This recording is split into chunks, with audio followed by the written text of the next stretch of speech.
They told us the galaxy had its own problems, and Earth wasn't invited. For decades, we believed that. We weren't ready for deep space conflict anyway, not with half our countries still arguing over borders, water, and broken treaties. So when the Intergalactic Federation came to the solar system and offered Earth observer status instead of military alliance, our leaders called it a win. Stay neutral, they said. Let the other species burn each other out. And we did, for nearly 30 years. Our satellites watched in silence as whole civilizations vanished in the outer sectors. Star charts updated weekly. Planets marked green one day, gone the next. The Korak and Zalari War was brutal, but distant. Politicians gave speeches about diplomacy. Tech companies gobbled up alien patents. The average man didn't care. It wasn't our fight. Not until Arcadia. Arcadia was Earth's first and only real colony beyond Mars, a terraformed moon on the edge of the neutral zone, built by working-class humans who got tired of Earth's overcrowding and broken promises. It wasn't glamorous, but it was ours, home to about 60,000 people, mostly engineers, miners, farmers, folks just trying to build a life from red dirt and metal. My brother was one of them. His name was Tom, 5 years younger than me. Always the quiet type. Liked puzzles, fishing, and building drones out of scrap. He got recruited for Arcadia early, said Earth felt too loud, too fake. I envied him, to be honest. While I rotted in a dead-end security job back on Luna, he was out there living like a pioneer. Then came the broadcast. It wasn't even official. Someone hacked the emergency comm relay and pushed it through the black channels. I was on shift when it hit the feed. No encryption, no codes, just raw footage, screams, fire, a mother dragging her child across blood-soaked soil, soldiers, non-human, armor like bone, faces covered in spines. One of them tore a man in half. Not metaphorically. I watched his ribcage open like a busted engine. They didn't speak, didn't demand anything. They just destroyed. The video cut off after 9 minutes. No survivors confirmed. The Federation called it a territorial mistake. Mistake? 60,000 civilians turned to ash, and they had the audacity to call it a mistake? The President of Earth issued a formal complaint. They even sent flowers to the families. A fucking bouquet to my mother. The Federation promised an inquiry, said the attackers, some rogue sect from the Zalari side, didn't represent the larger Galactic Council. But no one was punished, no reparations, no arrests, no names.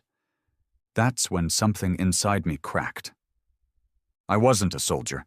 I wasn't trained for war. Hell, I'd barely handled a weapon outside of Sims. But I knew this. If I waited for Earth to act, nothing would happen. We were too soft, too political, too afraid to look weak in the eyes of the galaxy. So I packed my gear, burned every bridge I had, and left Luna without clearance. I wasn't alone. Turned out I wasn't the only one who saw the footage and said, "No more." There were others, former Marines, miners, hackers, even a few ex-cons with scores to settle. We didn't have a flag, but we had rage, enough to ignite a sun. We called ourselves the Black Mark. Our mission wasn't justice, it was retribution. We weren't looking to negotiate either. We were going to make the ones responsible bleed, and if the Federation wanted to keep calling it a mistake, then we'd make them regret underestimating Earth's capacity for vengeance. Because that's the thing they never understood about humans. We're slow to start, but when we do, we finish wars. And I was just getting started. You'd be surprised how fast people volunteer for suicide missions when they've got nothing left. We weren't trained, not in the way real armies are. Most of us didn't even know each other's real names. I went by Cole. That wasn't the name on my Luna ID, but it was what I gave them when I arrived at the Red Docks, the unofficial shipping graveyard orbiting Jupiter, where smugglers and outlaws traded parts and silence. It was where the Black Mark was born. Our first camp was just 6 gutted cargo ships welded together. No medbay, no chain of command. Just pain, purpose, and a pile of stolen gear. There was a woman everyone called Captain, not because she earned the title, but because she had a ship that still worked. An old retrofitted earth hauler, rebranded as the Scythe. Fast, ugly, and illegal in most systems. She didn't ask many questions. None of us did. She only had one rule. We don't stop until they beg for mercy. And we all agreed. There'd be no mercy. The first op came fast. Recon from a deep scan technician, a twitchy kid with a face full of scars, showed a Zilari outpost just outside the neutral zone. Tiny, barely defended, but it had a beacon registered to the same military sector that led the Arcadia massacre. That was enough. "It's just a comms post," someone muttered. "They won't expect anything." "Exactly," I said. "Let's introduce them to hell." We geared up in silence. No speeches, no flags waving. Just the grim loading of stolen rifles and exosuits, most of them half-working and glitching with every boot up. I strapped on an old EarthTech pulse repeater, 3 mags, 1 cracked scope, and a trigger that stuck when it got hot. Perfect. The flight there took 2 days, long enough for doubt to creep in if you let it. I didn't. I spent most of it watching the old Arcadia footage again, every scream etched deeper into my skull. My brother's voice didn't show up in it, just his name on the manifest. But that was enough to keep my rage sharp.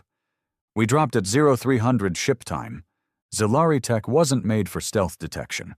Their sensors focused on energy bursts and metal density. Lucky for us, the Scythe ran off a dirty core that didn't register clean on galactic grids. We touched down a kilometer from the outpost and hiked through black rock and frozen dust.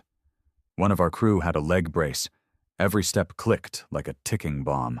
But no one dared ask him to stay behind. We were all broken. We moved anyway. The outpost looked like a rusted beetle, low, hunched, barely alive.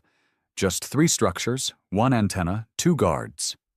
I remembered thinking, this is going to be too easy. It wasn't. The moment we breached the east gate, the place lit up like a Christmas flare. Alarms wailed, turrets popped from the dirt, and those 2 guards? Combat drones. Heavy Zilari class, reinforced with internal shielding and multi-lock targeting. One of them shot our point man through the throat before we even got a round off. Blood sprayed across the dust. The man didn't scream. His body just dropped like a puppet with the strings cut. And then chaos hit. I ducked behind a steel crate and fired blind. My shots sparked off the drone's shell. One hit something vital because it began to twitch before exploding into a ball of fire and metal. "Go, move!" the captain screamed. We surged forward, bullets ripping past us. 2 more men fell. One screamed for his mother, the other didn't make a sound. I shoved past the bodies, rage blinding my fear. Inside the control chamber, it was colder than ice. Zilari tech ran hot, always did, but the room felt dead. And there, standing behind a translucent console, was the bastard who made it all worse. Not a soldier, not a warrior, a clerk. Thin, pale, hands shaking, 4 eyes blinking in panic. No armor, no weapon, just a data pad in his clawed fingers. He tried to speak, something in that horrible clicking language of theirs. I didn't let him finish. My boot shattered his jaw. The others dragged him to the floor. We didn't ask questions. We didn't need answers. We made him talk anyway. The captain brought out the injector, something banned by Federation law. It didn't kill him, but it made his nerves feel like they were on fire. Every time he tried to lie, we increased the dose. In 20 minutes, we had names. We had locations. We had proof. He confirmed what we suspected. The Arcadia strike wasn't a mistake. It was a test. A live fire simulation on a low-value colony. They knew it was human, knew it wasn't armed. That was the point. The Zilari wanted to measure their new weapons in a real-world scenario. Arcadia was just the test bed. 60,000 lives.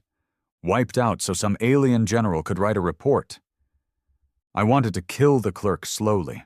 I wanted to peel his skin and bury him under the very stones he thought belonged to his people. But I didn't. Instead, I broadcasted the confession. Every black channel, every comm frequency, every pirate wave that reached across the stars. I wanted the galaxy to hear it. I wanted every human in every system to know what we were to them. Guinea pigs. The scythe took off with fire on our tail. The Zilari didn't respond immediately. Probably didn't expect a ragtag human militia to penetrate a military comms base. Their arrogance kept us alive. For now. Back on the ship, the captain looked at me across the main hold. Her face was streaked with soot and blood. "This isn't going to be a one and done," she said. "You ready for that?" I nodded. "We just declared war." "No," she said. "You did. And now the rest of Earth's gonna have to decide whether to follow you." I didn't sleep that night. I sat alone, watching space pass by in silence, thinking about Tom, thinking about Arcadia, thinking about the long, bloody road ahead. We weren't diplomats. We weren't politicians. We were men who'd been pushed too far. The Federation forgot one thing when they left Earth out of their little war. Humans don't stay neutral when you kill their family. We don't forgive. We don't forget. We get even. And this was just the beginning. We didn't get a response to the broadcast for 3 days. Not a single word. That's how we knew it worked. The datapad we stole from the Zilari clerk was loaded with reports. Clear documentation. Orders signed by higher command. Words like civilian control group, non-combat viability, and acceptable collateral. Acceptable. That word stayed in my head like a goddamn echo. We uploaded everything to EarthNet. Public. Unfiltered. The reaction came fast. There were riots in São Paulo, mass protests in Neo-London. Old veterans who had fought in the solar wars resurfaced on the feeds, screaming for retaliation. Families who lost loved ones on Arcadia threatened to storm government buildings if Earth didn't act. And still, our so-called united government did nothing. "We must verify the authenticity of these claims," the Chancellor said in a carefully worded broadcast. "Retaliation would only escalate tensions." Escalate? 60,000 of ours were murdered, and we were worried about making things worse? That was the day we realized the truth. Earth was afraid. Afraid of losing trade routes. Afraid of looking uncivilized. Afraid of the galaxy, but not us. We weren't waiting for permission. We weren't diplomats. We were ghosts in stolen ships, and we had already tasted blood. And now, it was time to go for the throat. The clerk's data logs gave us a target, not a base, not a weapons lab. A convoy. Every week the Zilari ran a high-level resource transfer between Sector 9 and their outer military belt. It wasn't guarded like a warship, because it wasn't supposed to be hit. It carried fuel, experimental tech, and high-value personnel, mostly logistics officers and scientists, exactly the kind of people who built the bombs dropped on Arcadia. They weren't warriors, they were thinkers, cowards behind desks, and now they were about to see what human rage looked like up close. We spent 4 days prepping. The Scythe got a refit, extra plating scavenged from a wrecked patrol cruiser, 2 missile pods welded onto the undercarriage, and a reinforced hull lined with stolen Korak fiber that could cloak us just long enough to pass as space debris. Our team grew too. Word spread fast. More men joined us. A half-blind sniper from the Martian frontier, a demolitions expert who once blew up a terraformer over Europa, a former Navy lieutenant dishonorably discharged for punching a Federation admiral, every one of them broken, angry, ready. We didn't hold hands. We didn't swap sob stories. We didn't need to. The rage was enough. We launched at 2200 hours. The convoy route passed through a dead zone. No inhabited planets, no stations, just drifting wreckage and cosmic silence. Perfect place for an ambush. We arrived first, cloaked and drifting. I watched from the bridge as 3 Zilari vessels dropped out of warp. 2 haulers, 1 escort ship, clean white armor, Federation tags, all legal, all unarmed on the surface. They didn't even scan us. That was their first mistake. I gave the order. The scythe surged forward like a beast unchained. Our first missile hit the lead hauler dead center. No warning, no mercy. The explosion lit up the void like a dying star. Shrapnel spun off in every direction. Screams filled the comms as their systems scrambled to understand what was happening. The escort ship spun to respond, but they were slow, unprepared. By the time their shields came online, we were already inside their blind spot. 2 more shots ripped through their thrusters. Fire bloomed like flowers in zero gravity. Then we boarded. This wasn't some long-range engagement. This was personal. We latched onto the side of the second hauler and cut through the hull. 0 atmo. Flash suits. Pulse rifles. No words spoken. I was the first one in. A Zilari technician tried to raise his arms. Maybe he thought surrender would work. Maybe he thought humans were like the Federation. Clean, merciful, bound by rules. I shot him in the stomach. The others followed. No hesitation, no second chances. We swept the halls, room by room. Screams. Fire. Blood on the walls. We didn't kill them all. Some we left alive, just enough to tell the story. We made sure they saw our faces, human faces, snarling, unforgiving. When we finished, we rigged the ships to explode, left just enough fuel to drift toward the nearest Federation beacon, and got the hell out. By the time they found the wreckage, our message was already spreading. This wasn't justice. This was a warning. You touched Earth once. Next time, we touch your homeworlds. The reaction was nuclear. Federation leadership condemned us as terrorists. The Zilari called us primitive insurgents. The media labeled us extremists. Assassination warrants were issued. Our names, well, our aliases, were posted across every interstellar outpost. But something else happened, too. Support.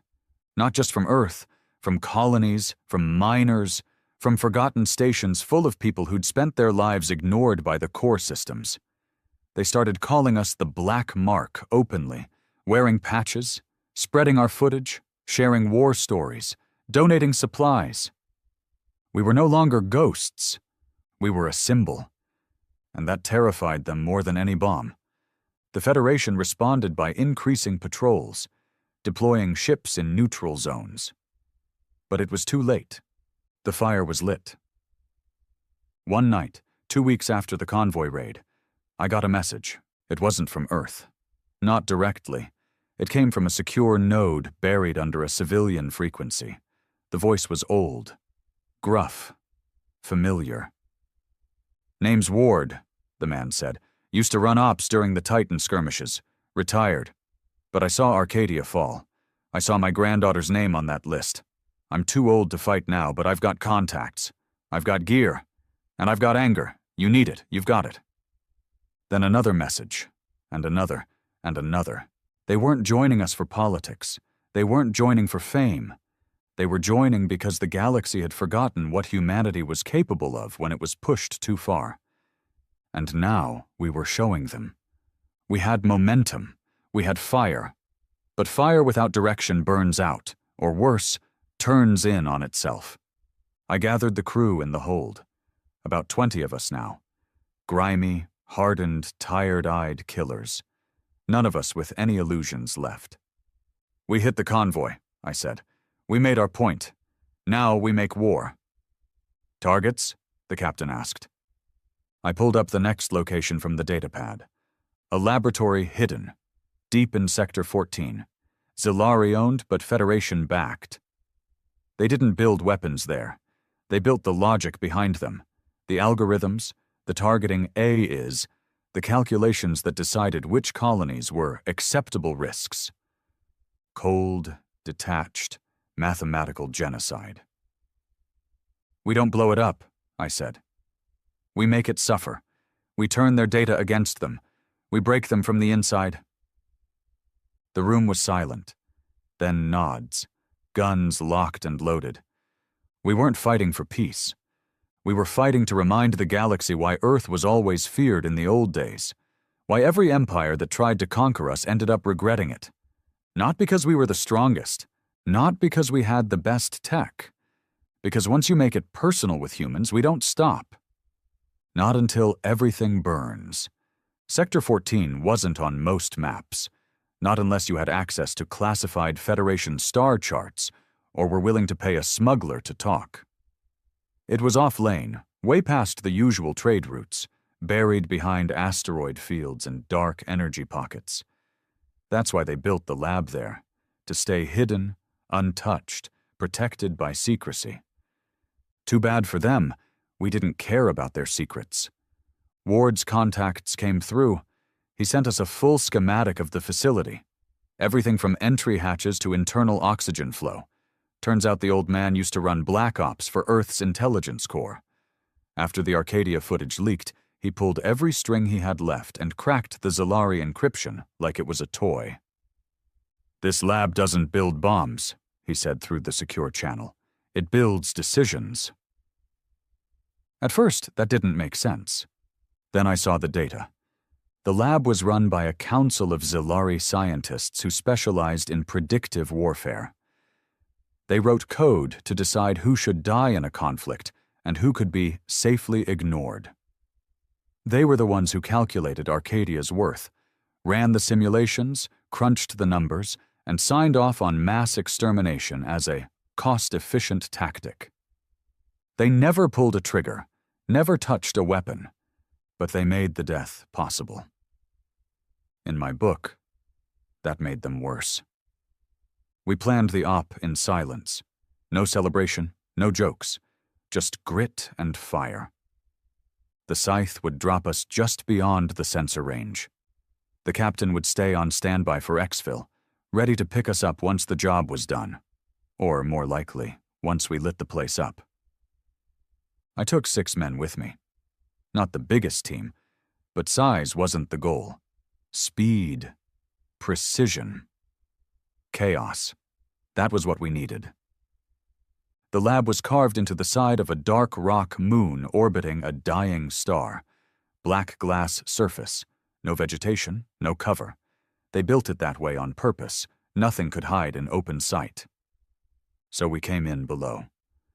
A wormhole tunnel half filled with cooling sludge ran underneath the structure, used to regulate temperature across the lab. Nobody in their right mind would crawl through it. That's why it was perfect.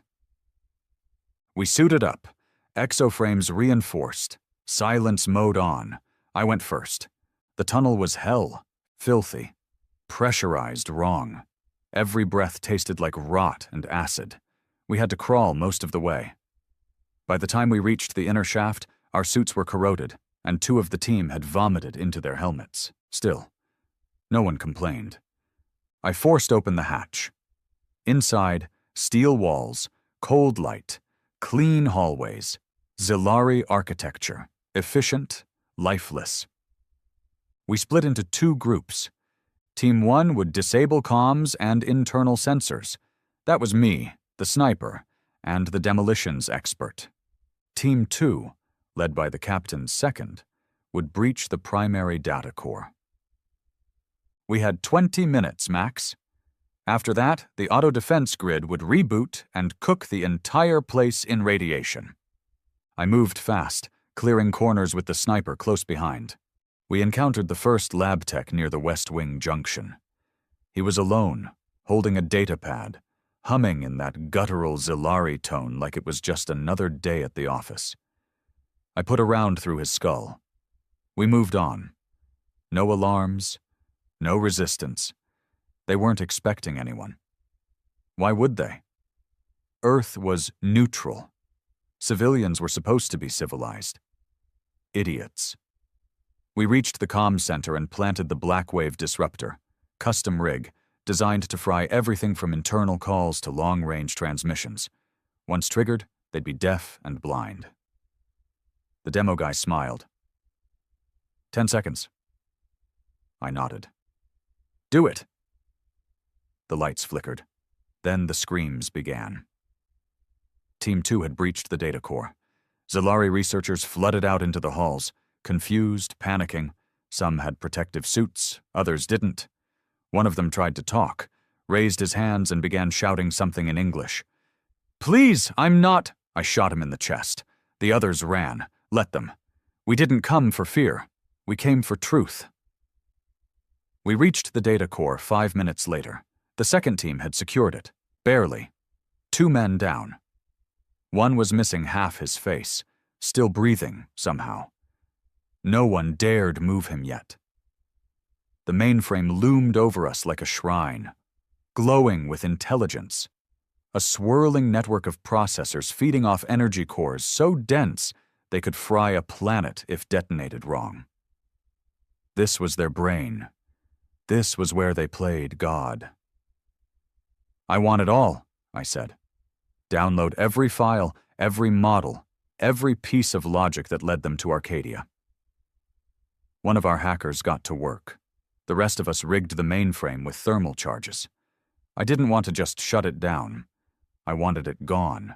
I wanted their history erased, their gods to choke on smoke. "Cole," the hacker called, "you should see this." I stepped over. On screen, simulations, thousands of them, maps of Earth, charts, population grids, resource outputs, cost-benefit diagrams. They weren't just planning the Arcadia strike. They were planning more. Mars, Luna, even old Earth itself. Our home wasn't off limits. It was just further down the list. My blood turned to ice. "They weren't testing weapons," the hacker whispered. "They were testing responses." That was the real project. The Zilari wanted to know how far they could push humanity before we pushed back. Arcadia was the first domino. They were planning global extermination cycles, slow, incremental, designed to look like accidents, freak invasions, or rogue military activity. If we hadn't fought back, if we'd stayed neutral, they would have erased us, one colony at a time, until there was no one left to remember we ever existed. I looked at the others.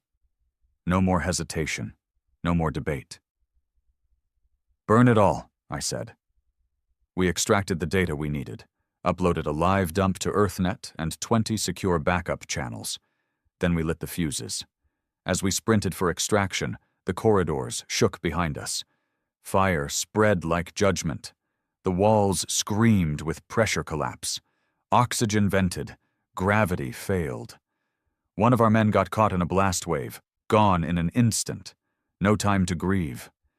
The scythe was waiting. We latched on and ascended fast, seconds before the moon split apart. From orbit, the lab looked like a dying eye, flames leaking from the pupil. Then it cracked, collapsed, and vanished into the black void it deserved. No survivors, no structure, just silence. We returned to the red docks to rest, refuel, rearm. But there was no rest anymore. Not for any of us. Because that footage we released? It changed everything. Earth couldn't pretend anymore. The Federation couldn't lie. And the Zilari? They started running. We'd killed their future before they could kill ours. But this war wasn't over. Not even close. Now the whole galaxy knew that Earth was awake. And we weren't done yet. The explosion at the Sector 14 lab was felt across 3 systems. Not physically, but politically, economically, and psychologically. Every government, corporation, and military intelligence group that once treated Earth like a curious, backward child now stared at us like we were a wildfire, something primal, dangerous, uncontrollable, and worse, inspiring. The video of the lab's destruction went viral on every pirate net, Blackstream, underground comm, and outer colony feed. It showed the firestorm from orbit, showed our team exiting the scythe, showed a snippet of the lab's logs, translated and captioned. Human colonies pose low threat and high yield. Strategic annihilation recommended over assimilation. After that, neutrality wasn't an option anymore. Some called us heroes, others called us terrorists. The Federation called for our immediate capture and execution. They didn't even bother hiding it anymore. A kill-on-sight bounty was posted for the Black Mark, with a special reward for anyone who brought me in alive. But something unexpected happened. Earth hesitated. We thought they'd disown us right away. We were expecting an official denial, maybe a quick diplomatic sacrifice. Our names on a screen with words like criminal or unaffiliated extremists. But no statement came. Not for a full week. While the Federation screamed for justice, Earth's United Assembly said nothing. And that silence, that was louder than any speech. We picked up chatter from EarthNet that blew us away. Protests in the millions. People in every major city demanding their government not just protect the Black Mark, but join us. Young people wore our emblem, an old black Earth flag with a crack down the middle. Soldiers began refusing off-world orders. Police forces in Martian colonies went on strike, demanding Earth break ties with the Federation. Whole mining outposts declared autonomy. And then the big one hit. 2 Earth warships, the Resolute and the Ark Bridge, broke protocol and flew out to orbit Saturn. Not a war zone, not a recon job. They came to find us. I met their captain on an abandoned orbital refinery. He didn't wear medals, didn't give a speech. He just handed me a chip. Command still won't admit it out loud, he said. But off the record, they're watching, and some of us think it's time we stopped watching and started fighting. The chip was loaded with tactical maps, supply caches, and the locations of secret Zilari outposts that Earth intelligence had been monitoring. That was the moment I knew we were no longer alone. The Black Mark wasn't just a rogue cell anymore. We were becoming something bigger, a movement, a revolution. And revolutions don't end quietly. Of course, the Federation knew this too, and they weren't going to let us keep growing. Their answer came fast. The Zilari, backed by Federation clearance, launched a containment campaign in neutral space. That was their term. What it meant was bombing stations, targeting comm hubs, executing suspected sympathizers. One of those targets was an old transport stop on the edge of the Osiris Belt. It was called Gravestone Station, a scrapyard town floating in the shadow of an ice giant. Mostly human-run, not military, no defenses. But they waved our symbol. And that was enough. We picked up the distress signal an hour too late. When we arrived, the place was in pieces. Bodies floating through the docking bay. Children, elders, mechanics, one family still clutching each other in a sealed escape pod that had never launched. We found the station's core partially intact. One voice log survived. A woman's voice, trembling. They didn't ask questions, just fired, no warning. They kept shouting about traitors. We tried to tell them. We were just helping with supplies.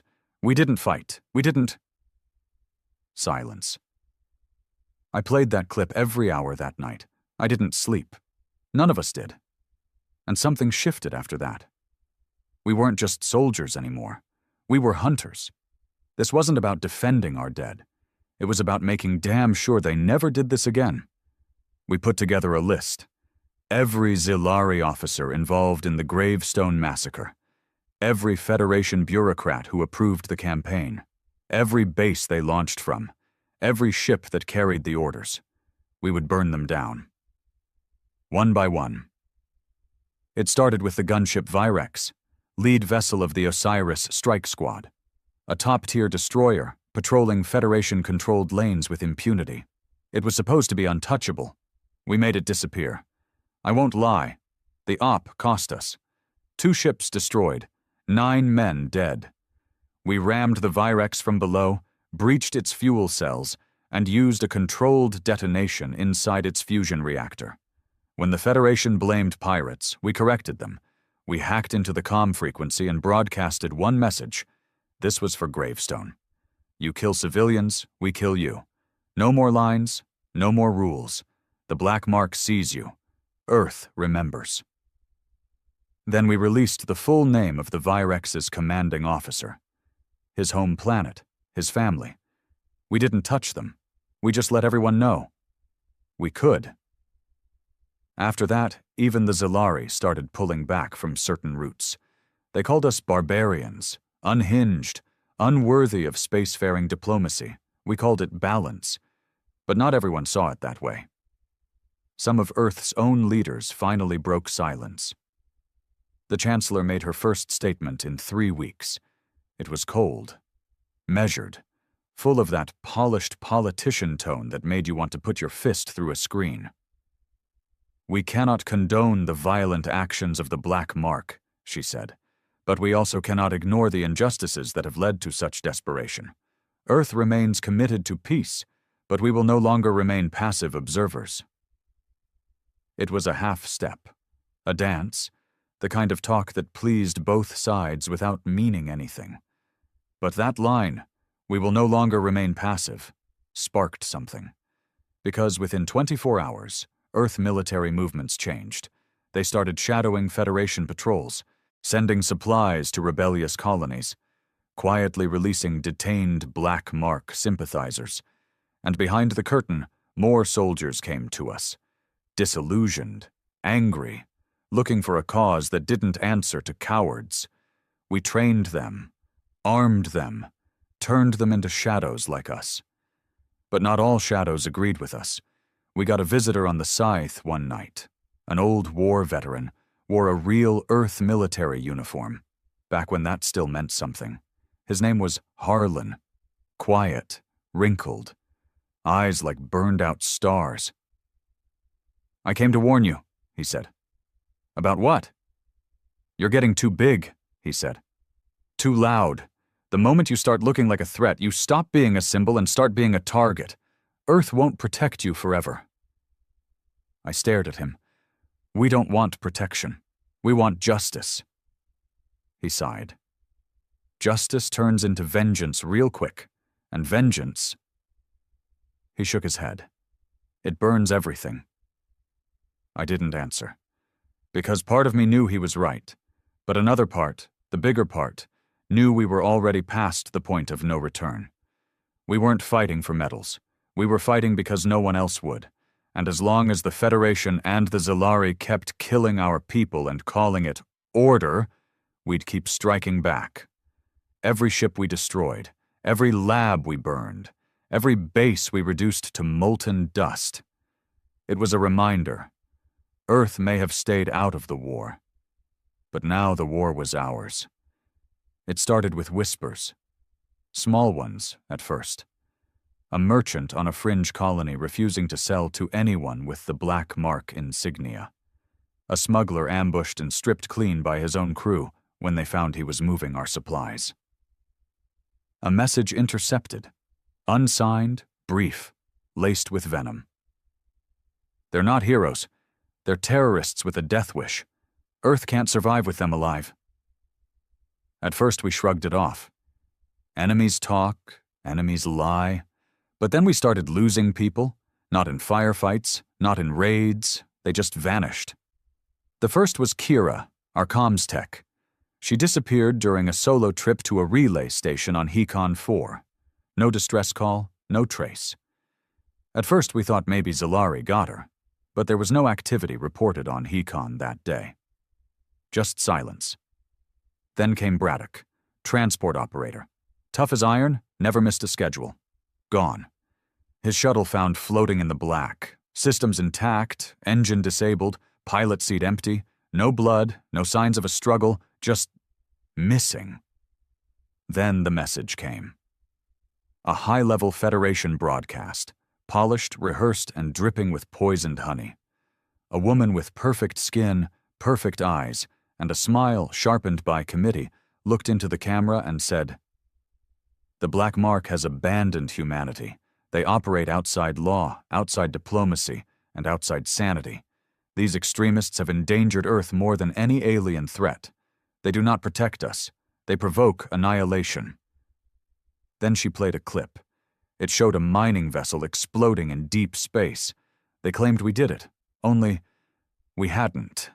The ship was never on our radar. The route didn't even match any of our ops. But the video was compelling. Blurry, dramatic. The screams were real, the deaths effective. That was their new weapon, propaganda. They couldn't beat us in open combat, so they turned the galaxy against us. And it worked. We started losing support. Stations that used to hide us now refused our signals. EarthNet split in half. Some still believed us. Others demanded our capture. The United Assembly issued a statement, urging peace, but clearly aimed at pacifying Federation allies. The message was clear. Get back in your cage, or be put down. But the final blow didn't come from a screen. It came from inside. We were prepping a strike on a Zilari fuel hub when the ambush hit. We'd done the recon, scouted the outer defenses, mapped out patrol schedules, timed the entry windows down to the second. Still, they were waiting. They knew everything. The moment we breached the outer ring, we were swarmed. Drones, turrets, ground fire, a full-blown Zilari task force. We lost 5 people in the first 90 seconds, another 3 in the retreat. One of them was the captain's second, the woman who led Team 2 in the lab op. She bled out in the loading bay, screaming our names. We barely made it out. Back on the scythe, blood in my mouth, ears still ringing, I looked around the ship. The crew was shaken, angry, silent. Someone had sold us out, and not just anyone, someone on the inside. We ran a trace on our secure channels. The betrayal came from a man named Reese. He was new, joined 3 weeks ago after defecting from Earth's security division, claimed his brother had died on Arcadia, played the role well, rage, grief, the whole mask. I even liked the guy. Turns out he was planted, double agent, fed fake rage to get close, fed information back to the Federation while acting like he wanted blood. We caught him in the armory, alone, downloading route maps. He didn't fight, didn't plead. Just looked up and said, "You've already lost. You just don't see it yet." I didn't shoot him. I gave the order, had him locked in the waste chute. No air, no exit, just metal, silence, and gravity waiting. We jettisoned him mid-orbit. No speeches, no revenge, just consequences. But the damage was done. Half our operations compromised, support dropping, systems turning hostile. The Federation had done what we feared most. They made us the enemy. And Earth? Earth blinked. They issued new IDs for Black Mark fighters. Criminal designations, they called it, to preserve peace and order. They didn't arrest us, but they no longer denied we were a problem. In the calm silence that followed, the scythe felt heavier than ever. I stayed in the war room most nights, watching maps, watching feeds, listening to intercepted calls. That's when I heard it. A transmission. Weak, cut with static, but unmistakably human. We, survivors, Arcadia, sector fragment, habitable, request extraction. I froze. It couldn't be. Arcadia was gone, burned, wiped, no signals, no life. But the voice repeated, over and over. "This is Arcadia fragment. Tom Marston requesting evac." Tom. My brother. He was alive. I played it back 12 times, analyzed every pitch, every word, every sound. It was him. But the message was weeks old. The signal origin came from a debris field far beyond Zilari lines, barely charted, likely crawling with hostile patrols. Rescue was suicide, but I didn't hesitate. "This changes everything," I told the crew. The captain stared at me. "We don't even know if it's real. Could be bait." "I don't care. We can't afford another loss. He's alive." She looked away, jaw clenched, but she nodded. The next morning we plotted a course to the Arcadia fragment. Half the crew thought it was madness. The other half? They strapped in, loaded their guns, and said, "Let's go bring him home." We reached the edge of Arcadia's grave just after cycle shift. No beacons, no welcome, no light, just darkness, and the wreckage of what used to be a dream. The scythe's systems began to glitch as we entered the debris field. Metal scraped across the hull like bones on glass. Static drowned the comms. Even the air felt different, thinner, as if space itself remembered the screams that had once echoed through it. Everyone on the ship felt it. No one said it out loud. This wasn't just a rescue mission anymore. It was a funeral march. The original Arcadia colony had been a crescent-shaped complex built into the crust of the terraformed moon, ringed by habitat domes, solar arrays, and supply docks. But the Zalari hadn't just hit it. They'd obliterated it. What remained now were shattered slabs of habitation metal, twisted farms, and drifting corpses. Some were still in suits. Some weren't. A few had frozen in their last moments, mouths wide, hands reaching for non-existent rescue. This was where my brother had died. At least that's what I believed. Until his voice came through the dark. It started again as we drifted deeper into the wreckage. "Arcadia fragment. This is Tom Marston. Limited O2. Radiation high, supplies low, holding position in Sector 13 Gamma, requesting evac." Same words, same voice, same desperate calm. We pinged the coordinates. No signal source showed up. "Could be pre-recorded," the captain warned. "Could be a trap." I nodded. "We'll find out." We suited up. Me, the captain, one medic, and 2 gunners. The scythe held position while we drifted in on maneuver packs. Quiet. Steady. Every second felt like being hunted. The sector wasn't far, maybe 20 clicks. But in the vacuum of a graveyard, it felt like a pilgrimage. As we approached, the wreckage grew tighter, denser. Burned-out hulls floated like tombstones. Something scraped across my visor, an old Arcadia flag, shredded and lifeless. Then we saw it. A pod. Buried halfway into an asteroid-sized hunk of colony steel, sealed tight with emergency plating. It wasn't in good shape. Burn marks, cracked welds, signs of radiation damage. But it was still pressurized. A human handprint stained the window in dried blood. I moved in. The door lock was mechanical. Manual override possible. I rotated the hatch, broke the pressure seal, and pulled it open. Inside was dark. Stale air, cold, the scent of metal, sweat, and something older. Rot, maybe. But there were no bodies. Just one man. He sat against the far wall, slumped but breathing. Thin, pale. Beard grown out, eyes sunken. He looked up at me and smiled. "About time," he said. It was him. Tom. I dropped to my knees, grabbed his shoulder, tried to speak, but nothing came out. My throat locked. My heart couldn't decide whether to shatter or scream. He reached out. "You look older." I laughed, half crying. "You look dead." He chuckled. Felt that way for a while. The captain moved in, checked his vitals. The medic injected stabilizers. He was weak, dehydrated but alive, and he'd survived. 2 months in hell. On the way back to the scythe, Tom spoke little. His voice was cracked, like something that hadn't been used in weeks. But his eyes didn't blink much. They were always watching the dark, always scanning the edges of the debris. Once aboard, we put him in quarantine. Not because we didn't trust him, because space does things to people. Time, solitude, the kind of silence that breaks the mind if it stays too long. But Tom? He hadn't broken, not yet. When I finally sat with him alone, he told me everything.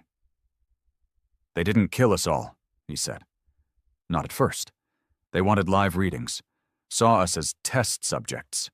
They hit the colony center first, then moved methodically. Domes, farms, docks. They left the med sector mostly intact. Why? He looked at me. Because they wanted to measure panic. I said nothing. My hands clenched until my knuckles cracked. Tom continued. There were about 30 of us left, maybe more. We hid, moved through tunnels, sent distress signals. Most of the comms were fried, but we tried. You made the broadcast? He nodded. Looped message, automated. I figured if I died, it might still reach someone. What happened to the others? His voice dropped. They stopped being human. I stared at him. What do you mean? He looked at me then. Really looked. His eyes were hollow, but something glinted in them. They stopped hoping. Stopped thinking of rescue. Turned on each other. We had food rations. A few kept hoarding. Some killed for water. I saw a man stab his own son over a filtered bottle. My stomach turned. Most of them died fighting, Tom said. One group tried to escape using an old ore shuttle. They didn't know how to fix the navigation system. It imploded on launch. And you? I ran. I buried myself in the wreckage, found this pod, reactivated the seal, and just waited. He smiled bitterly. You know what kept me alive? I shook my head. He leaned forward. You! That hit harder than any weapon I'd ever faced. Tom had survived hell because he believed I'd come for him. And I almost hadn't. He recovered fast, physically. But mentally, something remained jagged. He avoided the crew. He slept with a pistol beside him. He didn't flinch at gunfire. Didn't react to blood. But he stared at the stars for hours, unmoving. Then, on the fourth night, he came to me. I want to fight. Tom. Number. I want to kill the ones who did this. I want them to see me. I want them to know someone survived. I couldn't argue. Not with him. Not after what they did. He wasn't my little brother anymore. He was one more ghost come back to make the galaxy bleed. I gave him a spot on the crew. Trained, armed, ready. But deep down, I felt something off. Something just under the surface. Not fear, not rage, emptiness. Whatever piece of him had kept him human. I wasn't sure it had come back with him. Tom was one of us now. He wore the black mark on his chest, carried a rifle like it was part of his arm, and moved through the ship with the silent confidence of a man who'd already died once and come back hungry. The crew welcomed him quietly, nodded, shook his hand, stepped aside when he walked the halls. They respected survivors. They feared what he might become. Same as me.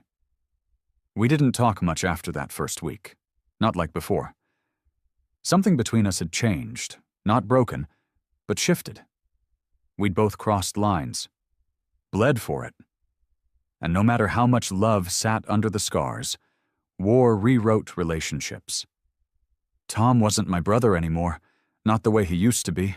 He was a weapon now, and I was about to point him at the enemy for the last time, because we finally had it. The location of the Bastion, the Zalari High Command's hidden war station, not a military base, not a shipyard.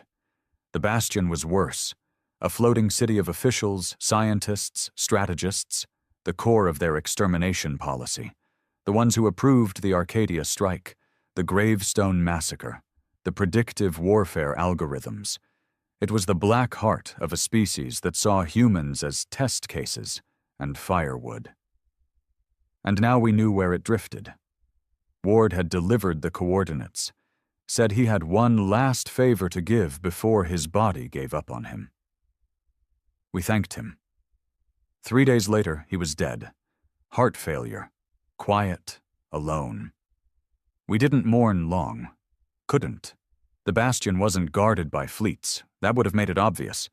Instead, it floated inside a plasma cloud, an uncharted mess of ion storms and gravitational noise. The Federation had paid to hide it for decades. Every signal inside the zone either got scrambled or disappeared. Perfect. Perfect place to end a war. We didn't ask for backup. Didn't try to get Earth to sign off. We just loaded up, kissed the void, and flew into hell. The scythe took damage within minutes of entering the storm. Our shields buckled. Lights flickered. The hull groaned like it wanted to tear apart. But we held together. At the center of it all, there it was. The bastion. A black spire rising from a spinning metal disc, glowing with electric veins. Massive. Quiet. Smug. Like it had never feared anything. We changed that in minutes. Our first strike hit its comm array. The second hit its outer defense grid. By the time the bastion realized we were real, our boarding craft had already pierced the lower deck. There were 10 of us. All veterans now. All killers. Not one of us wearing standard uniforms. Every gun customized. Every face covered. The Zalari guards panicked. They expected invaders to come in fleets, with declarations and negotiations. Instead, they got us. Men with no flags, no names, and no intention of leaving survivors. We tore through the lower decks, one hallway, then another. Blood. Fire. Screams. Zalari scientists tried to lock themselves in labs. We burned through the doors, executed 3 policy architects in a room full of servers, shot a Federation diplomat trying to escape through a side tunnel. We didn't care about rank anymore. Everyone on that station had signed the death warrant for Arcadia. Everyone was guilty. Tom led the charge on the command floor. Didn't say a word.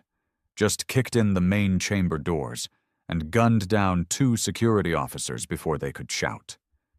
The central command hub was full of cowards, suits and strategists, blinking and begging. One tried to plead in broken English. We were just doing what the data suggested. Tom stepped forward, slow. I was the data, he said, then pulled the trigger. The shot echoed longer than it should have. I moved beside him. There, sitting at the head of it all, was the Zalari chief strategist. A thin, 4-armed creature wrapped in ceremonial robes, breathing through a collar. Its eyes were wide. It didn't beg, didn't speak. It just looked at us. You started this, I said. It didn't answer. You made Arcadia a test field. You made us statistics. Still silence. You forgot the most important part of the equation. I stepped closer. When humans lose everything, we stop thinking. We stop calculating. We stop caring about what's acceptable. Tom raised his weapon. The strategist lifted one finger. Wait. We paused. I warned them, it said, voice like wet stone. Told them humans would not stay quiet forever. They didn't listen. You still ran the models.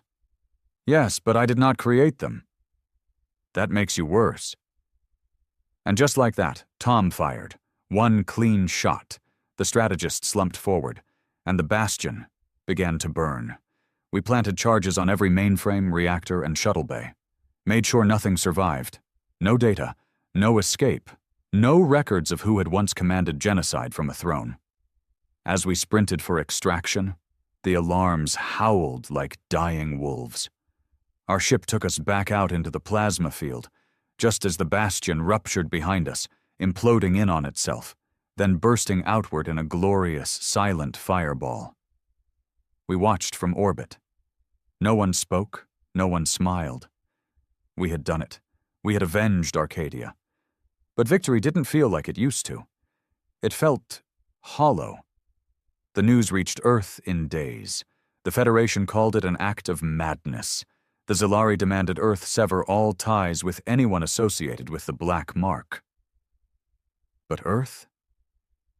Earth didn't blink.